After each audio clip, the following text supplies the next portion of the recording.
Hello and welcome back to my next video. I am Chaos to the power of 10 and we will play today Stillwater. It is a game from itch.io, so it's free to download. If you want to give money, you can. You don't have to, but please support the producers. Let's start.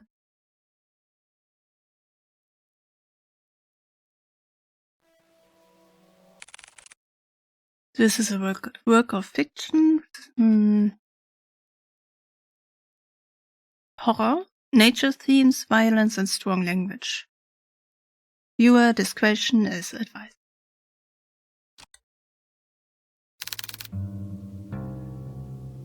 Oh, caretaker. I'm sorry, but I can't stay here anymore, Nina. I feel like I'm going crazy.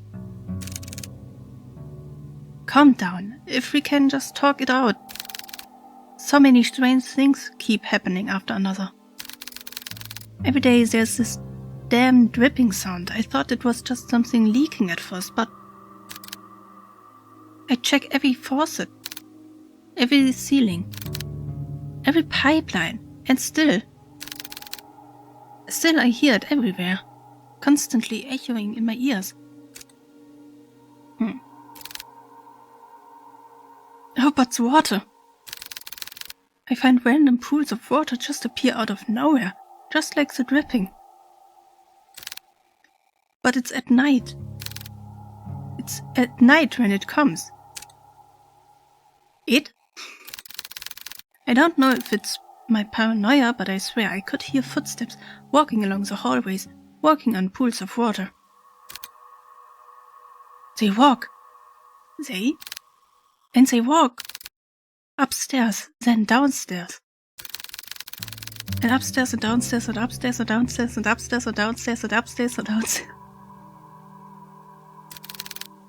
And it goes on and on and on and on like that. Well, at least it is only like upstairs and downstairs, and not like upstairs and towards you. But somehow it doesn't come to an end. And it ends all in front of your grandfather's room.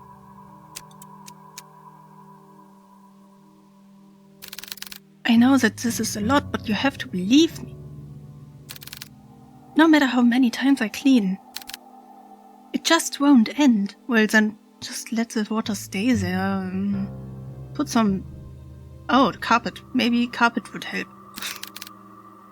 I can't stay here any longer. I'm sorry, Nina. So, it's okay, I understand. So she is maybe the caretaker of Grandpa? And Grandpa is... scary? Thank you for taking care of my grandfather. Nina, please listen to me. I don't know what's happening around here, but... The woman on the phone cautiously looked around before speaking again in a hushed tone. Her grandfather doesn't look so old. Wait, what is that?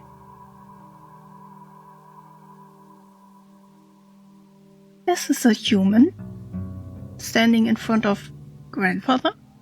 Something terrible is lurking through this house. I don't know what it is, but please, as soon as you get back, take your grandfather and just leave this place. Grandfather doesn't seem old. I can't just leave. That's my home. Please, Nina. This place, it's not safe. I don't know what you saw, but I can't just leave things like this.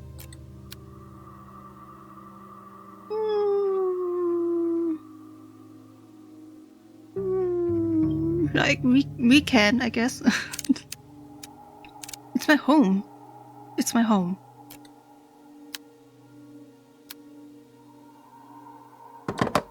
She will die? Dinner, 7 a.m. Ach, diner, not dinner. Amid a foggy morning, there sits a man by the corner of a booth. He drinks black coffee and, depending on his mood, occasionally orders a donut. And today it was just black coffee. Hugo, nice. I swear, I've never seen that amount of paperwork in my life. A freaking mountain worth of it. You're a valuable member of our team, Hugo. My food. I'm starting to believe that I was bamboozled into joining their agency. Coffee. Hugo Laurent, age 30. 30 or 30? Yeah, no, 30. Takes a good look at his cup of joe and chugs it all in one sitting. Oh, cup of joe? Is that like a name of some kind of coffee? I don't drink coffee, so I don't. He then continues to grumble to himself about last night's grueling work at the office. I really need to find a different job. As he contemplates his poor life choices, he looks out towards the early mist. There was something inherently terrifying about the fog to him, how it engulfs everything and nothing. Even if it disappears, it always leaves behind traces. Proof of it remaining. Even in a quaint little town like this, I can't even run from my fate, I guess.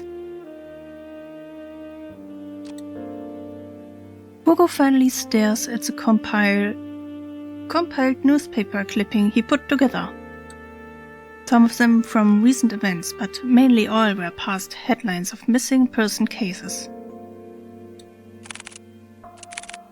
No matter how many times I see this, it's still just so hard to look at. Fixating case after case, he can't help but remind himself that there is a reason for all of this. And all too personal reason. Oh, an all too personal reason. Seeing strange things come with a price. In the end, I'm the one doing this to myself. Sounds rough, mind if I join? An annoyingly familiar voice interrupts his train of thoughts. He slowly looks up to see the one responsible, although reluctantly. Yep. Who are you? Good morning, Hugo. Hugo scrolls and turns away from him. He then gathers the files and shoves it back into the binder. Meanwhile, the tall man takes this as an initiative and sits at the opposite end of the booth. He greets the waitress passing by and orders himself the hefty body breakfast special with an extra plate. As usual, the waitress is happy to oblige and goes back to the counter to relay his orders. The man then looks back at Hugo. He sees the empty cup and the now jumbled newspaper clippings, all the while Hugo is trying to ignore him. You really should eat something with that black coffee. Not ordering any donut today. I'm fine, Noah. I'm just not in the mood, okay? Not even a little? There's a momentarily silence between them before Noah disturbs it once more. Well, too bad for you. I ordered a big breakfast for the two of us. Two? Ooh, nice. As if the word could grace Noah with an even more perfect punchline, the food arrived. Why the hell did you order for the two of us? Just eat what you want to eat, don't worry about me. Wow, this looks so delicious, right, Hugo? Are you even listening to me? Come on. We both know that if you don't eat now, who knows when you will, and I'm not about to let you faint again. Again? Oh, are they partners? So, open wide. Ah.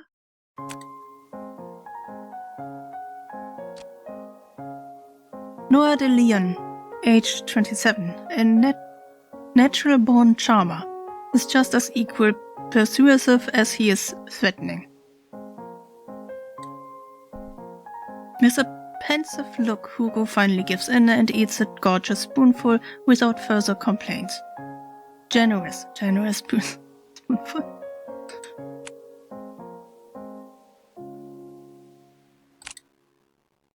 It's good. It's good. Right? Good food will always help cheer you up. Damn him. I'm... Hugo? Oh yeah. Damn him. I got swept away again. Oh, by the way, the chief will be out for a business trip. She mentioned it will be for a couple of days. When did she tell you this? I didn't hear anything about it. Yesterday, I think? Yesterday? She told me to sort out the cabinets yesterday. She didn't mention anything about a business trip.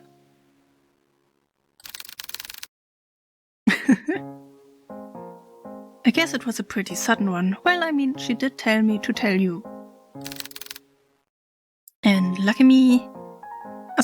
lucky me, I know where you go every morning.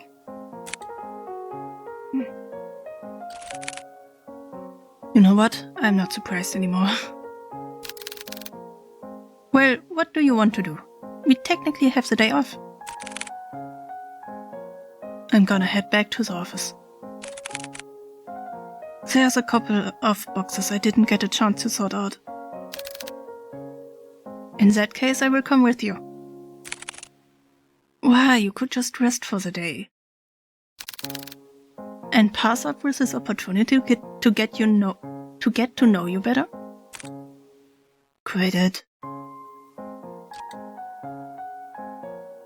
After their enlightening banter, the two of them finish their breakfast, pay for their meals, and head to Hugo's car. As Noah opens the door to the passenger seat, he noticed a bloodhound sleeping inside.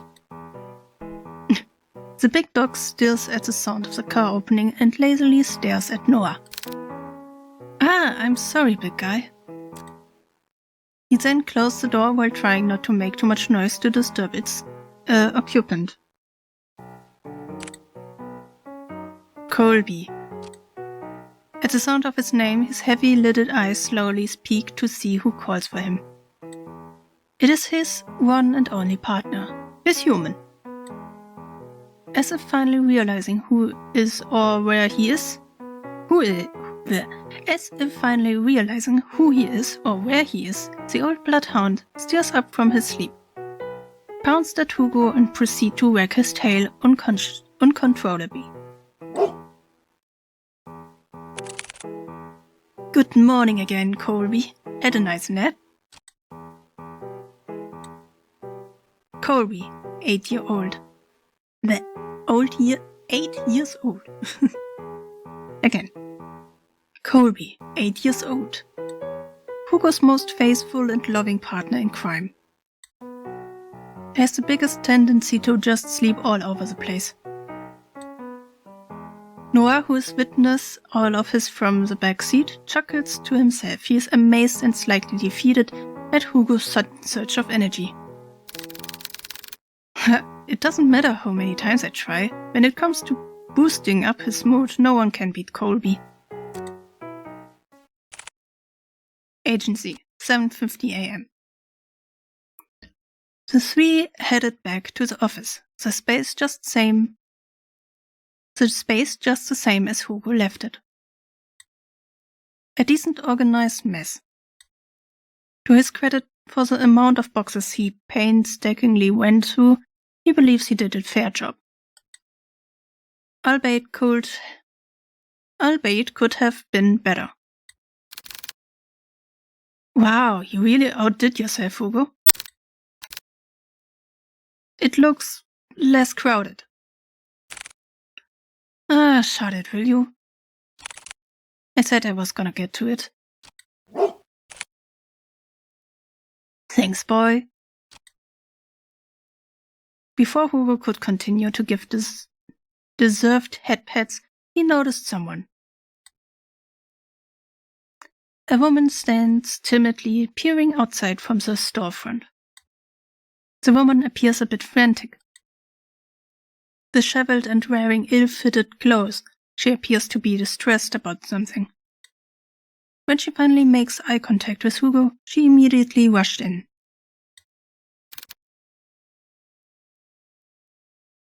Nina?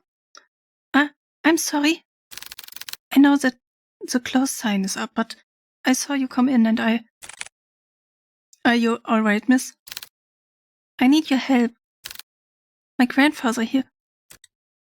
Before she can continue, Noah swiftly intervenes. It's okay. We'll hear what you have to say.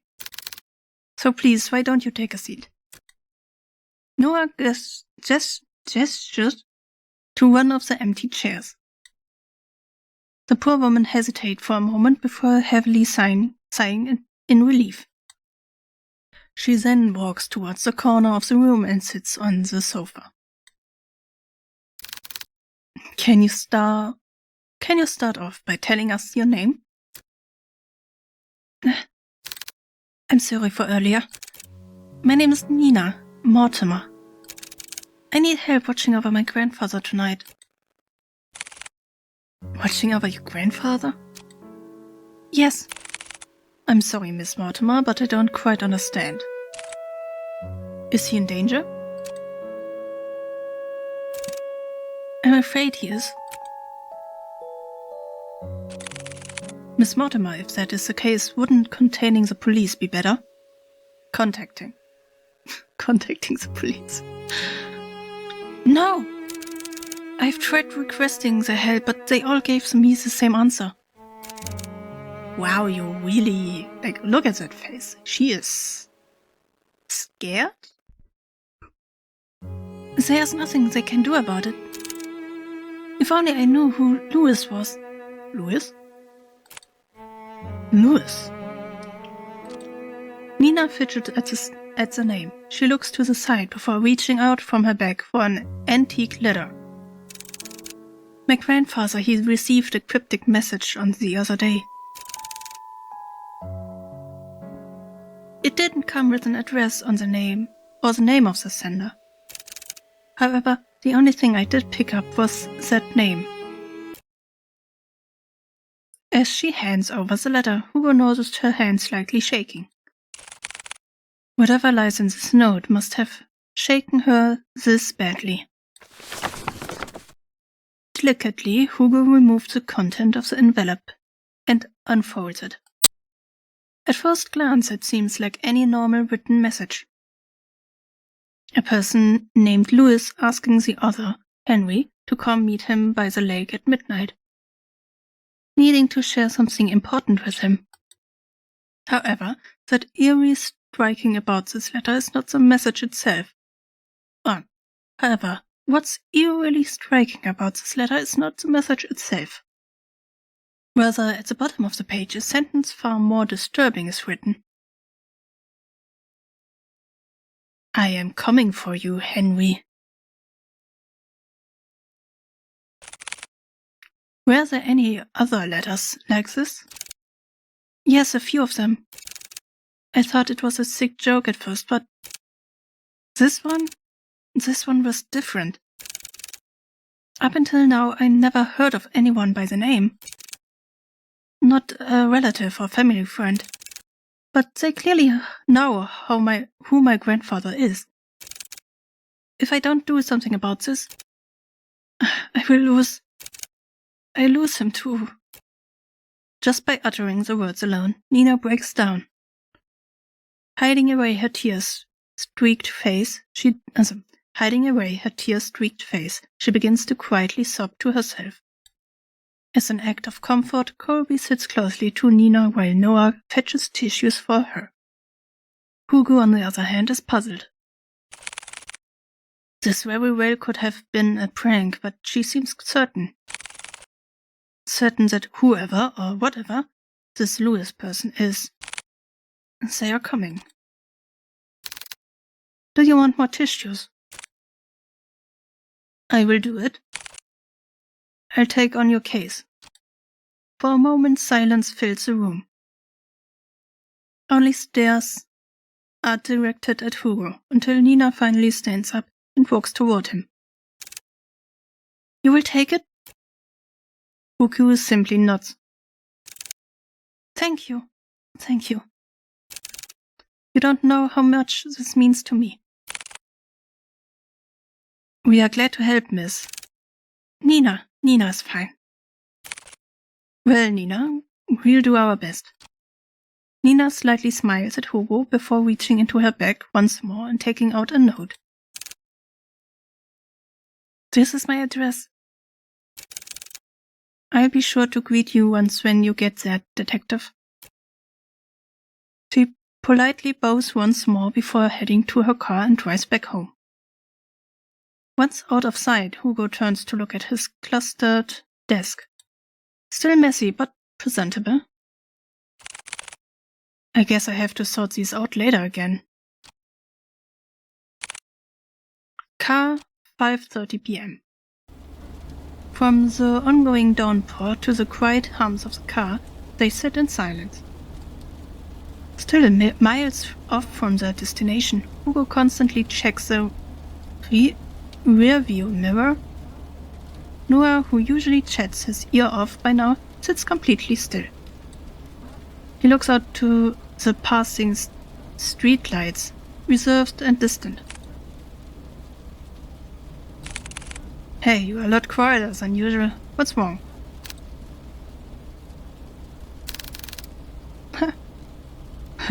This is a surprise. Have you been looking at me, Hugo? No, you idiot. You usually just talk a lot, that's all. So, do you miss me talking a lot? Just say it. Just say it.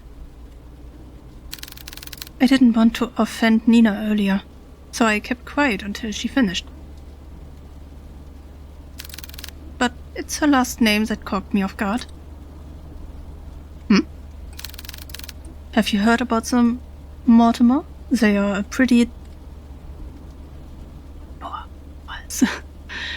Have you heard about the Mortimers? They are a pretty distinguished family. Well, they used to be. What do you mean? They have been struck with so many tragedies that over time people began to believe they were cursed or something. Every other year I would see a headline on the local news about one of the family members' death. And you know what's strange? All of them have been labeled as accidents. No foul play, no nothing. Just another unfortunate event for the family. Maybe I understand why she wouldn't go to the police. She probably thought they perceived her as paranoid or hysterical. Or worse, crazy.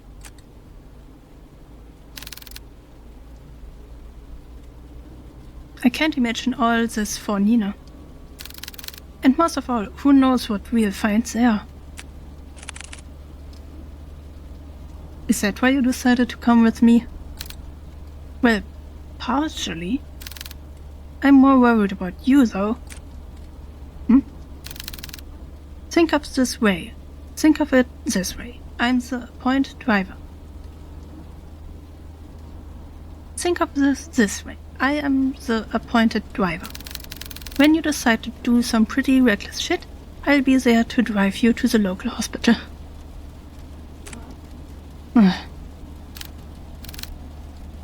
Besides, two are better than one. Exactly. I was fine with Colby coming with me. Well, have you heard that 3 is better than 2?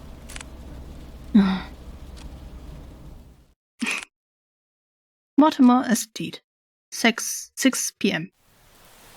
Passing through countless dirt roads and steep cliffs, the estate reveals itself beyond the evergreen. Needless Nestled and tucked away from prying eyes, it stands tall, looming from a distance. Hugo and Noah could only gaze at the sheer scale of the manor as they parked adjacent to Nina's car. Wow! And to think she came all this way just to request us? It took us more than a couple of hours to get here. Maybe she really didn't have a choice. What do you mean? Come on, she's waiting for us. Also, come on, she's waiting for us. Immediately, after exiting the driver's seat, a sudden sharp pain weighs heavy on Hugo's chest. Grasping tightly at his coat, he begins to gasp for air. His gaze hazes as he leans closer to the car. Like a fish drawn out from sea, he desperately heaves. But this ache he harbors pales in comparison to a pain far more excruciating. Is it the house? No, something far more sinister. He feels it. Someone is watching him. A piercing gaze fixed on him. Like leering at a buck and waiting to strike. I will never forgive you. What the hell? Damn it already. I need to hurry or else... Hey, are you alright? Noah calls out to him, snapping him out of his fixated trace. Colby nudged his head against Hugo, whining with concern over his partner's well-being. Did you hear that just now? Hear what? That voice. It was so close to my ear, Is everything alright? Oh, I'm fine. Don't mind me. I'm just a bit winded out from the trip, that's all. I'd be happy to make you coffee at the very least. If it's no trouble. No, not at all. It's the least I can do. Once again, this subtle uneasiness from Nina surfaces. But before Hugo could get a chance to look further into it, she walked off towards the front porch without saying another word. Are you sure you are all right? Are you sure you are all right? You sounded like you were choking earlier. I said I'm fine. Besides, we are already here. We can't back out now. Listen to me. I think you should... Noah abruptly cuts his lecture short as he noticed Nina stopping by the front door. She stands there silently, as if contemplating something. I know this may sound rude, but I didn't get a chance to know your name. Well, you were pretty out of it when you walked in. I'm really sorry about that. No worries. This is Detective Hugo Laurent. His assistant Colby? And I am his second assistant, Noah DeLeon. It seems so It seems so surreal. Just like a cartoon. Yeah? Nina meekly smiles before turning away from them. I haven't been quite honest with you, Detective Laurent. Huh? Just like before, just like before, as if carefully choosing her next words, she decided that in this situation, words are not enough. You will see for yourself what I mean. And with that, Nina entered the house, leaving the three to follow behind. Hugo is about to enter through the foyer when he feels a tug on his arm. Don't forget what I told you. If something happens, let me know right away. You will be first to know. And with that, Noah released his grip on Hugo. They proceed to head in, not knowing what awaits them beyond the door.